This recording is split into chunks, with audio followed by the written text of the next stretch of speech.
టాలీవుడ్‌లో కానీ, బాలీవుడ్‌లో కానీ ఎక్కడైనా సెలబ్రిటీలు, వారసులు సినిమాల్లో తమ కెరీర్ వెతుక్కునే ప్రయత్నం ఎప్పటినుంచో వస్తూనే ఉంది.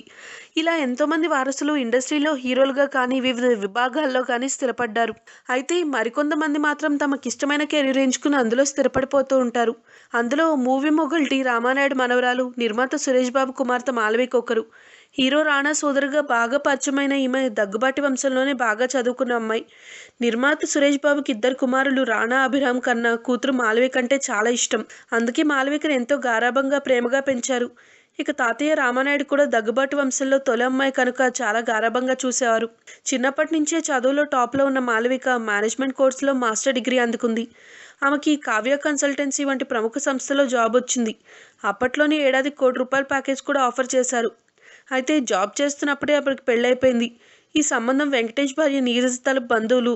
దీంతో మాళవిక మరో ఆలోచన లేకుండా పెళ్లికి ఓకే చెప్పడంతో ఆమె వివాహం 2012 డిసెంబర్ 5న అత్యంత వైభవంగా జరిగింది. ఆమె భర్త పేరు పొట్లూరి భరత్ కృష్ణారావు. వీరిది చిత్తూరు అయినప్పటికీ వ్యాపార రీత్యా బెంగళూరులో స్థిరపడ్డారు. భరత్ ఫ్యామిలీకి బెంగళూరులో చాలా సాఫ్ట్వేర్ కంపెనీలు ఉన్నాయి. వాటి ద్వారా వారికి ఏటా కోట్ల రూపాయల ఆదాయం వస్తుంది. ఇక 2015లో మాళవిక పన్నంటి ఆడపిల్లకు జన్మనిచ్చింది. ప్రస్తుతం ఆమె కుటుంబంతో కలిసి బెంగళూరులోనే ఉంటుంది. ప్రతి రాఖీ పండుగకి హైదరాబాద్ వచ్చి తన అన్నలు రాణా అభిరాములకు రాఖీ కట్టి మురిసిపోతుంది.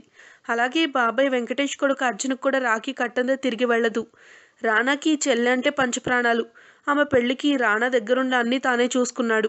రాజమౌళి, పవన్ కళ్యాణ్, అల్లు అర్జున్ వంటి టాలీవుడ్ ప్రముఖులే కాదు, బాలీవుడ్ నుంచి అభిషేక్ బచ్చన్ వంటి వాళ్ళు వచ్చారంటే రానా పడిన శ్రమ ఏంటో ప్రత్యేకంగా చెప్పాల్సిన అవసరం లేదు. If you like the video, please like us and subscribe Tollywood Nagar.